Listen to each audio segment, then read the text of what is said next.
Hello, everyone. I'm Vince White. I'm an employment attorney, and on this channel, normally we answer publicly posted questions from YouTube users, but not today.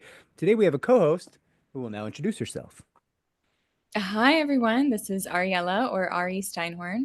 I'm a writer, storyteller, media entrepreneur, and I help people's stories come to light and make sure the public knows about them.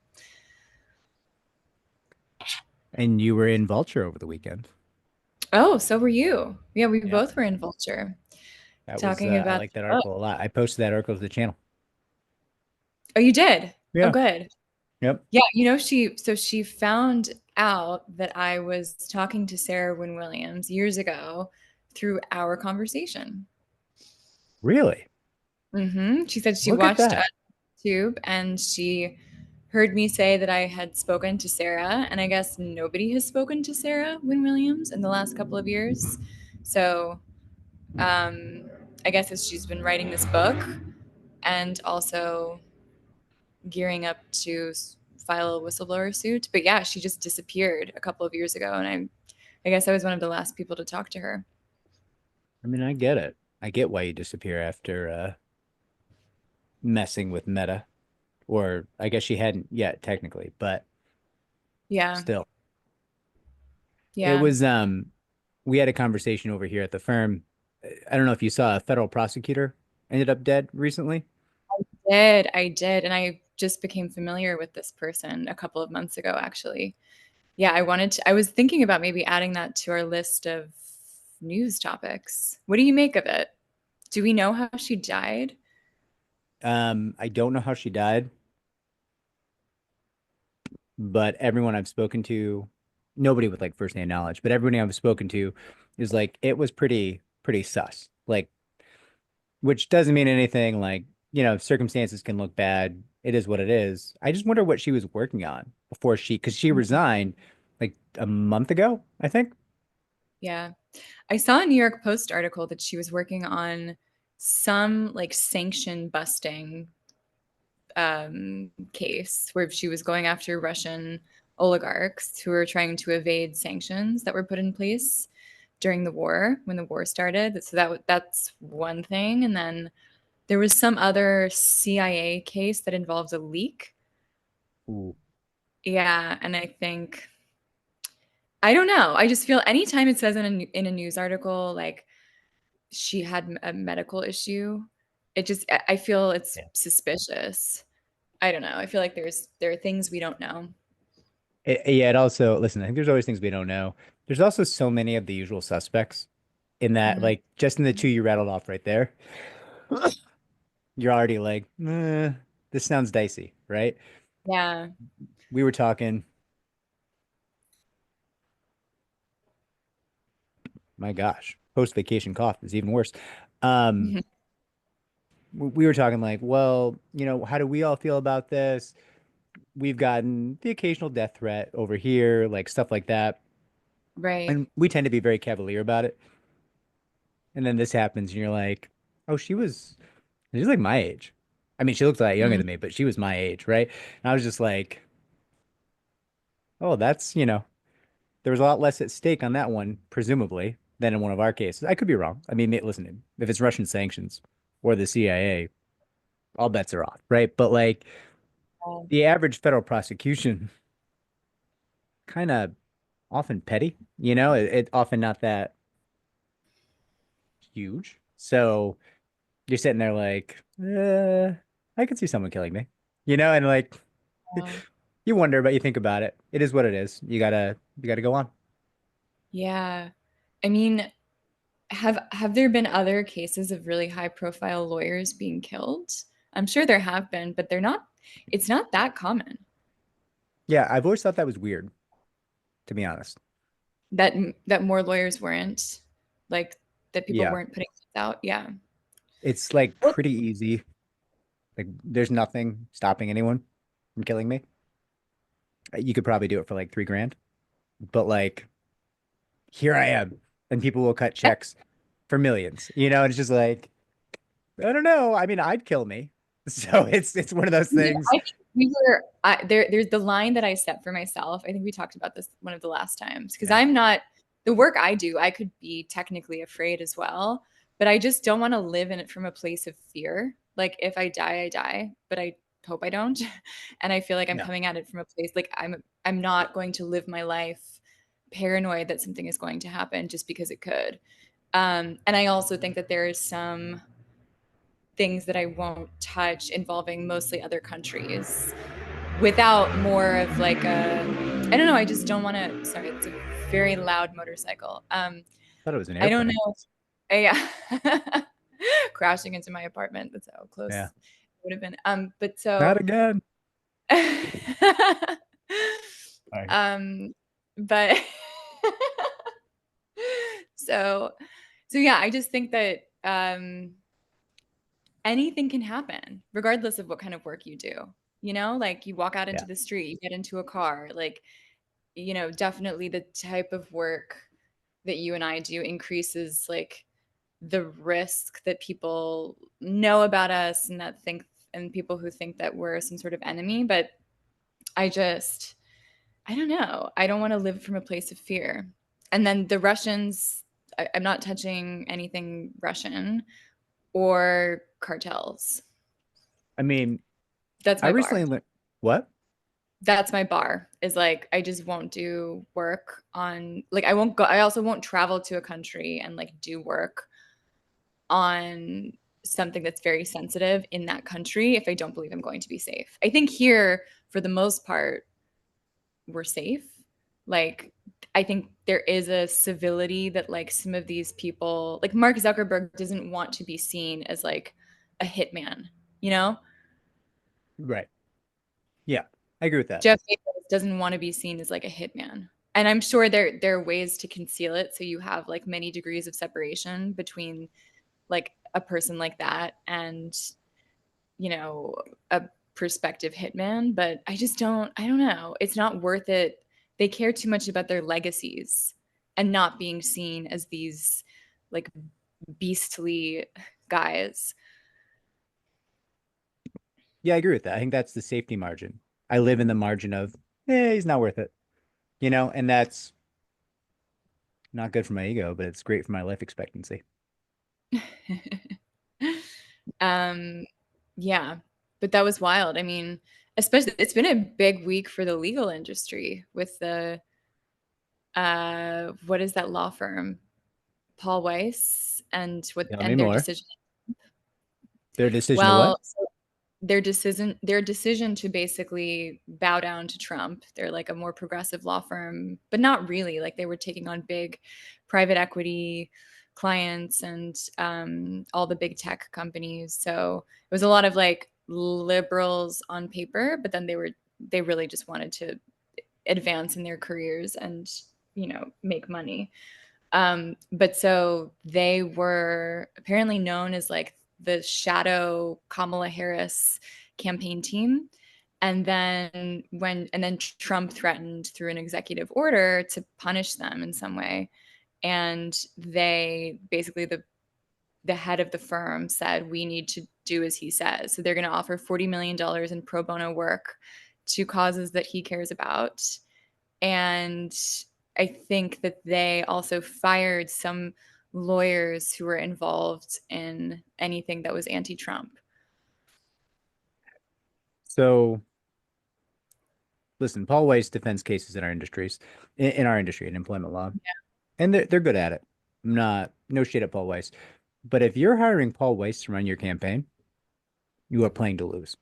That's that's a Mhm. wild statement. I don't know the veracity of that, but that's You mean disappointing the to hear. Kamala Yeah. that like I mean, why? it's more that like people like the one of the lawyers there was doing her debate prep and just a lot of people Okay, involved with that law that's firm. legitimate. Sure. Yeah. I mean, Yeah. that debate prep, fine. Did she do a debate though? Oh, yeah, she She did. She debated. did. And that was She a debated. low point for Trump. So you know what? Maybe I'm talking out of my whatever here. Maybe they did great preparing her for that debate because that was a high point in the entire election run for her, I I thought think. so too. Yeah, everybody thought that he lost and that things were looking good for her.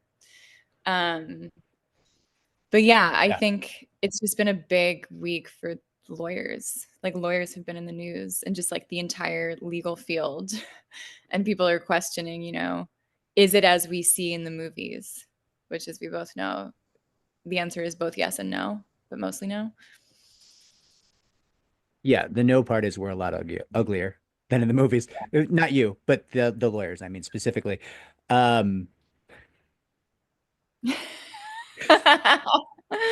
I like heard as I said, I was like, this is not going great. Um, Other than that, I mean, it's kind of like, oh my God, we've invested 300 grand in this case and we could lose tomorrow. Oh God, what's gonna Mm, happen? We don't know. Gotta find out. Like it's kind of like that, you know? yeah, yeah, All right, should we do the totally. stories? Yeah, let's do the stories. So the first one has been everywhere the last 24 hours. Oh boy. Um, it turns out that JD Vance and Pete Hegseth and Stephen Miller and a couple of other national security people were having a group chat over Signal, the encrypted messaging app that doesn't save data. They don't have servers. And somebody in the group chat added the editor in chief of The Atlantic into the group chat, who was then privy to their to their plans to bomb Yemen. And at first he was like, I don't know if this is true. Like, I don't know what if is this like a scam? Is this a joke? But then a couple of days later, Yemen was bombed. So he realized that he was indeed added to this supposedly private, high security, classified intelligence chat. And I just think it's like wild. I mean, and like he's not like imagine if like all the people who you represent who are, their work is called into question as part of like going back and forth with an employer. And then this guy is just sending like you up texts to journalists. And of course they're going to defend him. Um, but I just think the incompetent, I mean, it's what, like month 3 of Hegseth being Secretary of Defense. And I guess we all knew that a lot of people knew that he was incompetent. But I mean, this was just, and I don't think it was him actually who added that journalist to the group chat, but he was, I mean, the fact that they were even using Signal to do this type of a thing. And I saw this interesting post where someone said they're using Signal because they don't want to be culpable. Like Signal doesn't have servers. So like they can't be subpoenaed. Nothing will be documented if they Fair. have Signal chat on a They're self-destruct. learning. Right. But like Signal is what I use mostly to talk to sources, to talk to clients, like because no one wants to be subpoenaed. So it's the same thing that these people are doing. Um, Wild. Listen, one, I still think Signal is a little sus. Like, I'm still not sure I trust it. But also, how upset are we that we plan bombing campaigns very similar to like somebody planning a drive-by in the late 90s? Let's let's do a group chat, get the boys together. Let's make this happen. Like, What? is that how it's done? Like, I mean, is that there's got to be more to it, right? Like, I don't. No, this is what I learned, Vince. I learned this early on. The emperor has no clothes. Yeah. Like No, nobody, it's true. like it's scary that nobody. I mean, some people know what they're doing, but a lot of times nobody in positions of power knows what they're doing. And And people know it's so narrow. Their field is yeah, so narrow. Sorry, yeah. I cut you. I'm so sorry. No, no, no. I think that there's, to me, it was funny. Like, I think to a lot of people, it's scary. It is scary. It's all those things. But to me, it was so just the absurdity of it. Like, I Yeah. was about to say absurdness. I was like, I don't think that's a word. The absurdity of it is just, I don't know what else to do but laugh. Like, were they like boisterous about it? Do we have the Yeah, chain? we have some of the signal chats where they were saying, basically, they were just railing on Europe. They were like JD Vance was like, we need to reduce our Europe's dependence on us. Like they're just freeloading off of us. And then Hegseth was like, yeah, I agree with you. I mean, um, sorta, a little bit. yeah, but also, I mean, I don't know. It's just ridiculous that they used to be a key ally, the bloc of like NATO. We were a part of NATO and like we were allies. And now these people are just texting, we got to reduce their dependence on us. They need us Well, more than we need them. entirely real. But we were footing some massive amount of that budget, which Yeah. we're not really the country we once were, as far as I can tell. Mhm. Like, I don't know if we can do that anymore. Like, we don't make things anymore. Our only industry appears to be big tech, and we might be losing the AI battle. So, like, Mhm. we don't even, our entire industry can't even exist without Taiwan. What, like, are we really the powerhouse we once were? I don't know. But listen, Mhm. I'm not taking sides on that one. What Yeah. what's next? Longer story, or a longer tangent. Okay, I thought this was interesting, and I actually had questions for you about this. Oh, Um, uh, Nike executives were named in unsealed court records, accused of sexual harassment and misconduct. Is that common that like years after the fact documents will be unsealed and then people like names will be named? so what's uncommon is that they were sealed. Mm. That's bizarre. My big question is, if you recall, and this is just my recollection, I'm often wrong. Didn't Avenatti, who we refer to as Avenatti on the channel, didn't he go to Mhm. jail for trying to extort Nike, among other things, potentially? Oh, yes. I'm sort of remembering that. Where did that guy go? Jail. He's in jail now. Okay. I What was believe the I believe he is, although he does make TV appearances from his cell phone, I hear, from which his is amazing. cell? Somebody once Oh asked me why reporters call me, and I was like, I'm the mouthiest white guy left since Avenatti went to jail. And my. she did not appreciate that.